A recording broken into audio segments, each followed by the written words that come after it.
Welcome to the 359. I'm Roger Chang. I'm Alfred Ng. What exactly is Apple doing to parental control apps in its App Store? A New York Times report on Saturday suggested Apple was targeting 11 of the top 17 apps to limit screen times because of competitive reasons. But then Apple came out yesterday and said, no, we didn't remove these apps because of that. It was all about users' privacy and security, arguing that these apps basically allow or take access to critical information like user location, camera use, and other details.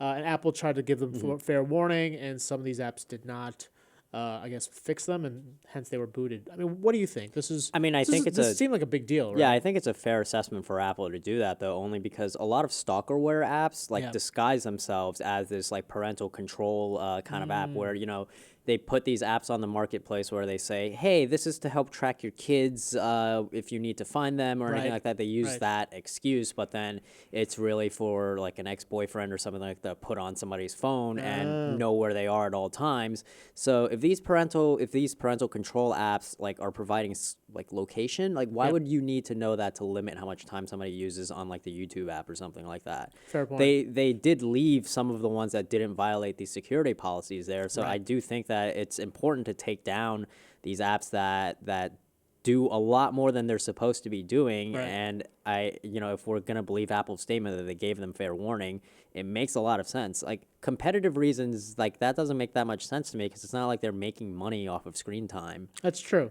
Though it makes you wonder, like, why didn't Apple, I guess, flag this in the first place, and that initial screening of these apps? I think that a lot of times these apps fly under the radar, and when Apple discovers it, they try to just get rid of it without, making a big like public fuss about it or anything like that, which I think is what they tried to do here until journalists caught wind of it.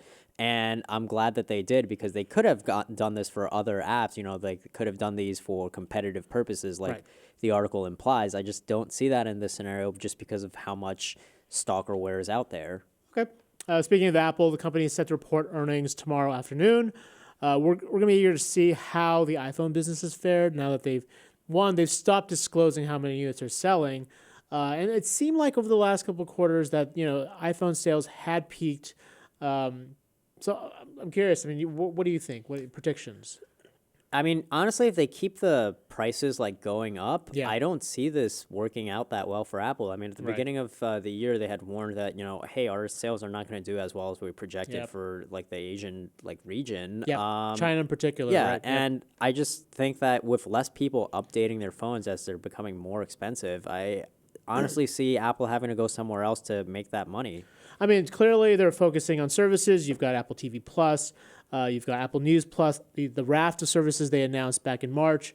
We'll see how any of them do because it's still kind of a ways away. I will say this: every time that I think that these more expensive phones aren't going to do that well for them and they're going to lose money, the earnings come out and somehow all these like super rich people are just buying a ton of phones for like $2,000. I don't get it. It's not $2,000, but yeah. Well, look, maybe Apple TV Plus will be the winner for the savior here for Apple, but we'll see. Lastly, our own Laura Hautala had an exclusive on an exposed database containing information on 80 million U.S. households. It's unclear who owned the database, but this was on a service run by Microsoft. But it is sort of an example of, I guess, the perils of storing information online. Yeah, a lot of these leaks happen because they failed to secure their databases because they think they're the only ones that have access to it. But anyone can find these if they have a proper IP address or looking in the right places, as the security researchers found for this story. The problem with that is, if anyone just stumbles into this, it's kind of like finding like gold buried in a forest or something like that. But it's still unclear, like if anyone did have access to it or if it was maliciously used. But this is a massive like amount of data on people. I mean, 80 million households. We're talking about what usernames. We're talking about location. Or residents. We're talking about whether or not they're single or married. Like all kinds of demographic. There was no sensitive information like social security number or like credit cards or passwords or anything like that. So you don't really have to worry about that. But there are that's still a lot that attackers can do with just your name and address alone. Right. And the big mystery here is like we don't even know who owns this database. So we don't even know who to contact to get this fixed. We know we did contact Microsoft. They declined to comment since Microsoft. It's clearly not Microsoft's responsibility. No, yeah, I to mean, the shut same this thing down. happens with Amazon all the time. Right. But still, it is definitely just sort of a example of just how tricky these things can be and how commonplace these kinds of vulnerabilities are. Yeah. Right. All right. For more of these stories, check us out on CNET. I'm Roger Chang. I'm Alfred Ng. Thanks for listening.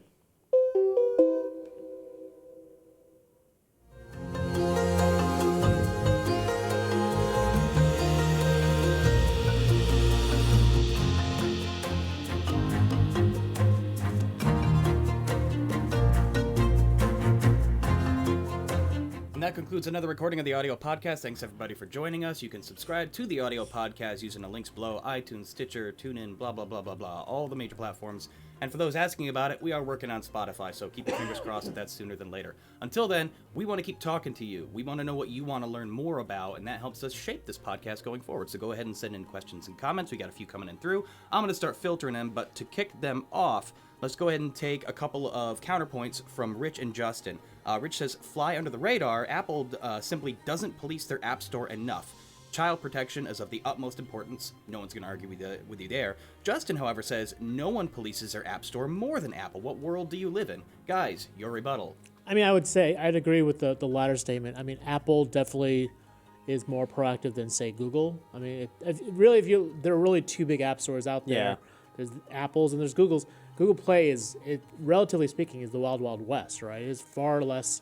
They've done a better job of improving the standards in which apps get approved, but I think Apple does a much better job. I think it's easy to say that Apple does a great job with policing its app store when you're comparing it to the bigger alternative, which is the Google Play Store. Right. Comparing Apple on its own Right. with its app store and how they do a pretty good job of it, but if apps like this do continue to seep through, Yeah. there are other issues with apps like the apps used in Saudi Arabia to track women there Yes. that they refuse to take down. Right. There are problematic apps that are on the App Store that Apple just leaves up. It's not like they're immune to something like this. Okay, fair point. I mean, look, like I said, for me, it's a relative scale. Yeah, I think if you're thinking relative, comparing it you're to right. Google, yes. It's not perfect for sure, but if you sort of looking at it, if you look at it from the perspective of how it fares against Google, I think it does a pretty good job. And these are massive scale businesses. These are millions of apps being looked at. So it's a difficult job. So yeah. Without a doubt, but I mean, like you said, put it against the Android App Store and just how much can sift through the cracks in there. Granted, their model is to let you shape that ecosystem, and that's admirable to an extent, but these are the caveats that come with it, am I right? Right. Next question is coming in from Redhesiam. I'm sorry if I'm butchering that. Redhesiam says, what is Apple up to in its chip controversy in iPhone costs? Does that have to do with the Qualcomm bit that they had a spat about? I'm not sure where he's coming from on that. I'm not sure what you're referring to. I know that Apple and Qualcomm have settled. There were some bits of discovery documentation that came out last week or the week before that, sort of accused Apple of kind of crapping on Qualcomm and their technology has settlement. Again, they have settled with Qualcomm. They will be using Qualcomm's modems in its devices going forward, especially since Intel dropped out of the modem business. But that's not going to affect their prices, right? No, I don't think it's going to affect the prices at all. It's all kind of built into the cost of doing business there. So, these phones will probably get more expensive in general, but I don't think it's because of this deal. I think it's just Apple keeps jacking up those prices. I mean, that is their MO after all. Before we talk any more about Apple, let's go ahead and raise more of the alarm on this leak. You said, okay, so there's no concern about e-com, no credit cards have been leaked, but the database, you said, is linked to Microsoft. We never have enough time to really go into detail on these, as the nature of the original audio podcast, but Alfred, would you expand a little bit more on what concerns people should have as a consumer and what steps they should maybe consider taking right now, depending on where they are on the web? Well, if it's a name and address, most of the times that's used for attacks on social engineering. So if you get a suspicious phone call or an email saying hey, and it gives you specific information like your address, oh, you didn't pay your water bill at this address, and you think, oh, only a legitimate person could know that that's my address and my name and this specific information, and that I have 2 people in my household and I'm single, like you're more likely to believe a scam like that with information like that. So you should just be more suspicious. Like it's not something that you need to change your password for or anything like that. Right. But if you're getting these like random calls, they could be using information like this, not even just from this leak, but from other like personal data leaks available online. Right. The good news about that is because it's 80 million records, like there's a good chance that like something like that will never get to you. Right. Because it's kind of like they're going down a list. I mean, chances are they're probably giving this data to like a bot that's just doing this all automatically. But yeah, just be suspicious of that. I also know that leaked data, personal data like this, sometimes gets used in FEMA scams. Oh. So if you're in like an area where there's a natural disaster or something like that, you want to call like for relief first before somebody who has this data does Oh, and like geez. claims that insurance money. Yeah, yeah, yeah. So yeah, if you're in a natural disaster area, you should also You should be on top of yeah. contacting FEMA. Yeah. yeah. And And just like not insurance fraud. I'm sorry, tax fraud. Like uses the same data.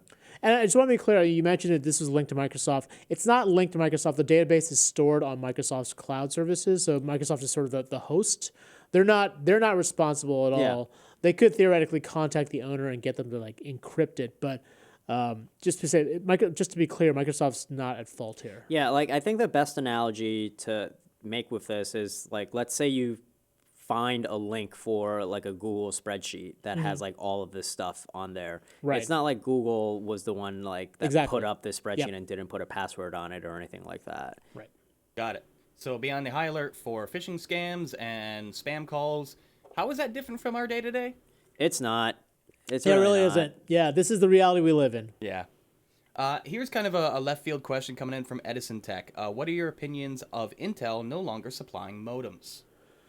I mean, it's a bit of a shocker, only that Apple dropped them so quickly and sort of jumped back in the arms of Qualcomm. And so there's that. But keep in mind, I mean, Apple was really Intel's only customer for that business. And I don't think Intel was making money. I mean, I don't know for sure, but just given the hard negotiating tactics that Apple is known for, I don't know if Intel was really making a lot or if it was making any money on that business. And so yeah, they were behind Qualcomm by at least a year, just routinely. Every time there was a new Qualcomm modem that talked about the gigabit speeds that you can get on a Qualcomm modem, Intel would be about a generation behind. So it's in that respect, it's not a shocker. Their products were generally inferior. They got to the game a lot later, and so it kind of makes sense that if Apple was no longer interested in using Intel modems, that business is pretty much shot. Mm-hmm. All right, swinging the door back towards the database leak again one more time.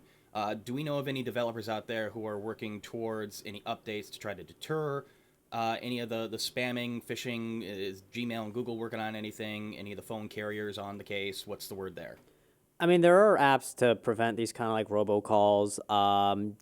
Most email providers have like a spam filter of some sort. It's just some work better than others.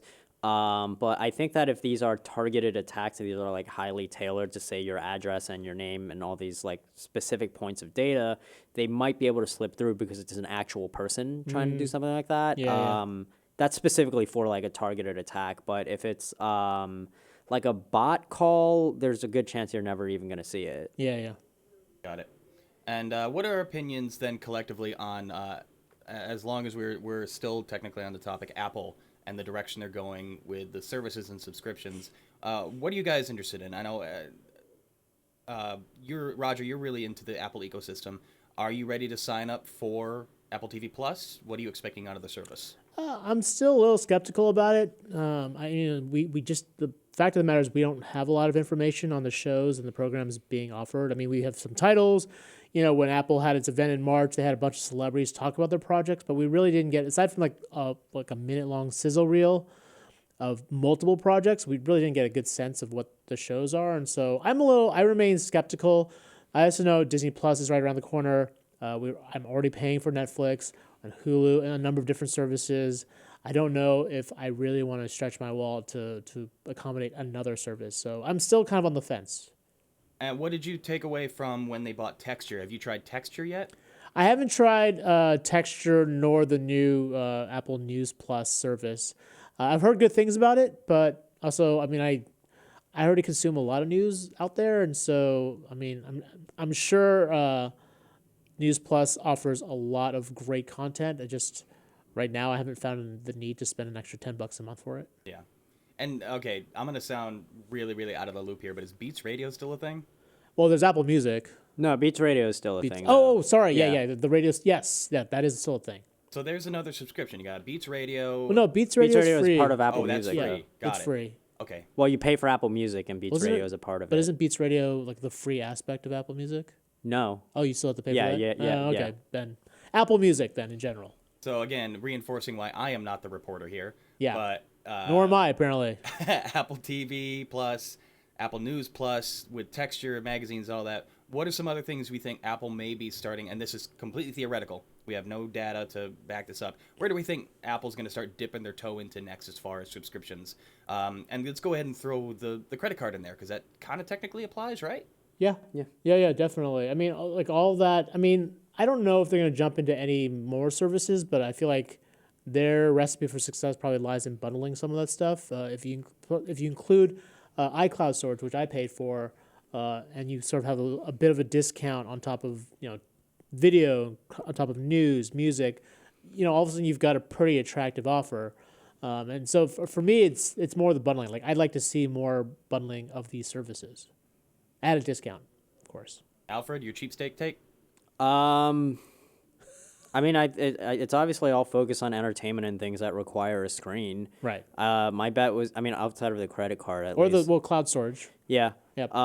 Yeah, my bet was going to be on some kind of food service to take on Seamless, but that is because I'm hungry right now. So, I mean, an Apple Seamless service, that's, I mean, they tried going with the voice assistant on the HomePod, but that doesn't really seem to be working out for them. I'm curious if they're going to be naming any statistics in their earnings on HomePod sales. oh no, definitely Yeah. not. Definitely not. Not I a mean, lot to they've brag about they've there. kept quiet about the HomePod for a while now. All right, here's another nice left field question from Edison Tech. We're having a fun time with you in the chat here today. Would you guys consider going on Apple News? Like What- personally, or Yeah, well, like CNET is on Apple News, and our CNET magazine is on Apple News Plus as well. So we are there already. Not us personally though. I would consider just going on. Yeah, Alfred News is not Yeah. on, despite the amount of times I've knocked at Tim Cook's door. Here's a good one from Michael Brown. Always can count on Michael Brown. I hear a lot of people complaining about the subscriptions that you do have, but what are the ones that you are sincerely happy about having and why? Mostly Spotify. I mean, Netflix, because I can't live without Netflix. It's basically the key to all the children's programming that keeps my kid occupied for a couple hours in the morning. Why don't you just watch some like spooky stuff on YouTube? Yeah. Like it goes from like an innocent video into like some weird conspiracy there theory are right some after. really, really terrible rabbit holes you can go down. Yeah. I love it. I once put YouTube on for my kid, and I just kind of fell asleep, and like 15 minutes later I woke up. I didn't know what he was watching. So safe to say we don't watch YouTube in our household anymore. At least my kid doesn't. So Your kid's under that threshold anyways. it's true. Like, in general. Yeah. For me, it's probably still Amazon Prime just because it comes with so many things. Oh, you're Talk right. about I mean, That's a good that's answer. cheating, man. That's a good That's one. like, I thought we were talking about entertainment stuff. I mean, Prime is entertainment. Yeah, too. but like you don't get Amazon No. Prime to watch Jack Ryan. I mean, I would for Miss Maisel. All right, but like let's say Amazon Prime did not have any of the 2-day shipping services or anything like that. I wouldn't You would subscribe still get it just for Marvelous Miss Maisel, Mrs. Maisel. Yeah, what is it? Miss Maisel. Yeah. That becomes a hard maybe after that, but Yeah. that show is worth $1, so yeah, I probably still would. Wow. All right. No, that would be a hard no for me. If Yeah. they didn't have the shipping aspects, especially if it goes to 1-day shipping, which sounds amazing if they can get it to work. Sounds awful for the workers involved. It does. Yes. True. Unless they hire more people. All right, let's take a couple more questions before we call it a day. Here's a great suggestion from Yan Hao Chen. I think Apple may get into healthcare. We've heard them dabble about that Yeah. before too, haven't Yeah. Yeah. We talked about like Apple Watch, Yeah. the healthcare aspects there. I don't know what else they would do. They would manage your healthcare. Pay for like your insurance, like and you get a discount if you use the Apple card. Isn't is it Amazon that's working with Amazon's- Goldman and Warren Yeah, there Buffett? were reports about that. Yeah. I thought that was like an internal thing. That was an though, internal like, for their thing. staffers. But I felt like the idea was to create some sort of prototype internally and then like expand it out to Could the be, world. yeah. I don't know. Or the country. 2-day insurance shipping. You get medical care in 2 days.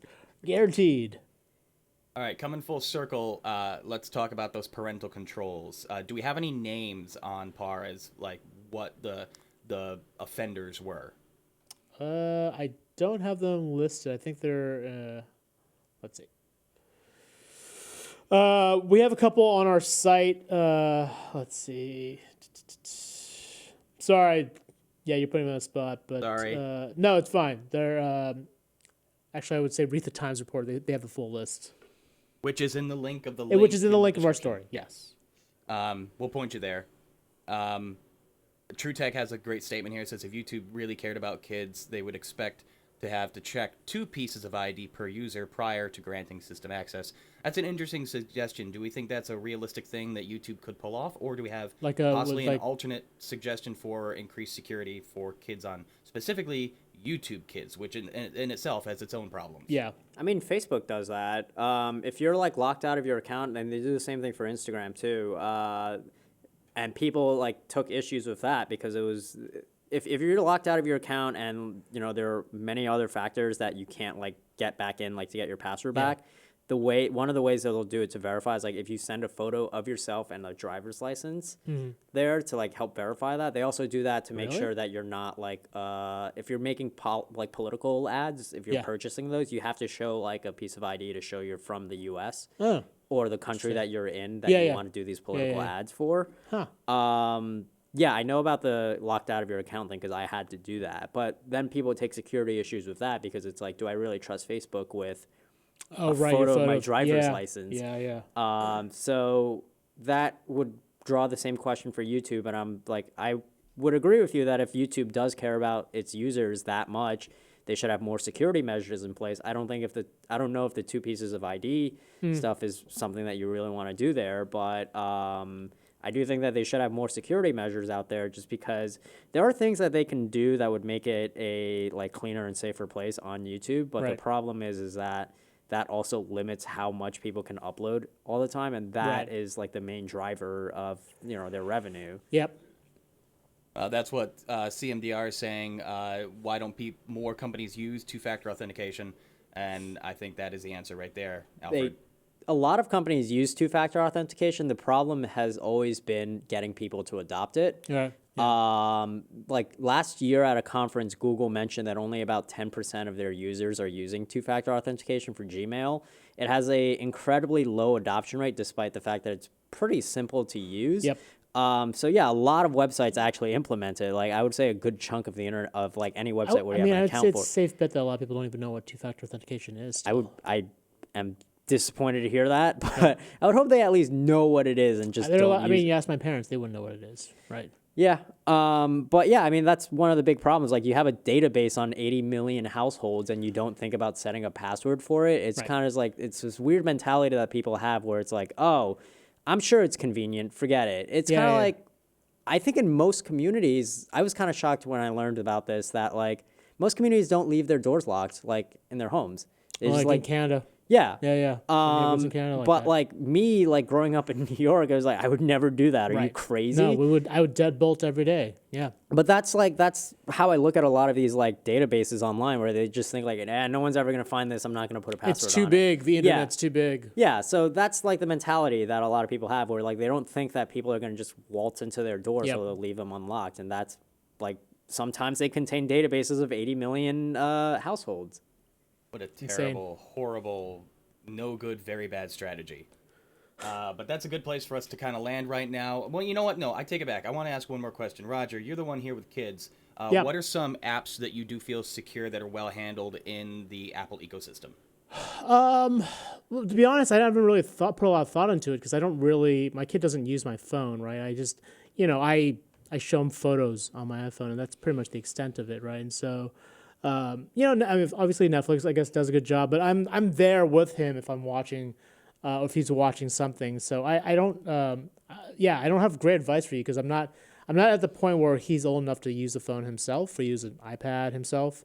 So I haven't really had to think about it yet, but I'm sure I will have to educate myself very soon. There's been a few times where I've like tried adopting like a tech like way of managing my life with apps where I had those Under Armour sneakers that like track your steps and stuff. Yeah. I've tried like a Fitbit like a few weeks ago and also got like a smart scale. Right. That I was using that I disconnected all of them eventually just because it was like, look, we've been doing a lot of all this stuff that these apps are offering for generations before these apps were available, Right. and it's just not worth like like giving up like all this data to giant companies so you can track like how much you're eating during the day Right, because like it's right. not just you tracking it or anything like that. So yeah, if I had a kid, I wouldn't trust any app to manage something like that. Right. Well, I think Brian was also talking a little bit about just sort of the kinds of parental controls available in different apps and Yeah. services, like a Netflix, right? Like you're going to use Netflix, like how well are they doing parental control wise, right? At least that's what I think the gist of the question was. Yeah, more or less. But Yeah. you also said that you didn't think you had any good advice, and I beg to differ. I think the best advice to take away from this is the best parental control in this situation is the parent. Like you said, you're there with There your you kid, go. trying Yeah. to do your best to police, teach, learn from together.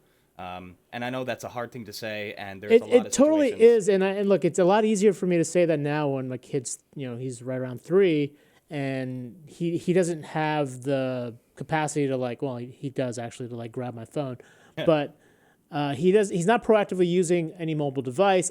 I imagine this job is going to get a lot more difficult when he gets a little bit older and insist on having his own phone or using a mobile device in a more regular way. Yeah, that'll certainly be coming like a freight train, but for the time being, the fact you're capable of doing that in itself is a security feature, and it's something to be applauded, because not a lot of parents can afford to do that. It is a difficult thing to achieve, so just good dad award. Hey, thanks. Or Look at that. or just let your kid do whatever they want and like end up like me, which is like totally fine. That's So- yeah, no, it's great. It's great. That's what I aspire for my kid. That's the ambition right there. All right, so Be the this moral guy. of today's story is be more like Alfred. But we are out of time. Thanks, everybody, for joining us. Great questions and comments, as always. Yeah. We'll be back tomorrow. We'll see you then. Roger. The 359 is available on iTunes, TuneIn, Feedburner, Stitcher, Google Play, Google Podcasts, the Amazon Echo, of course, CNET.com. We'll see you all tomorrow. Bye, folks. Bye.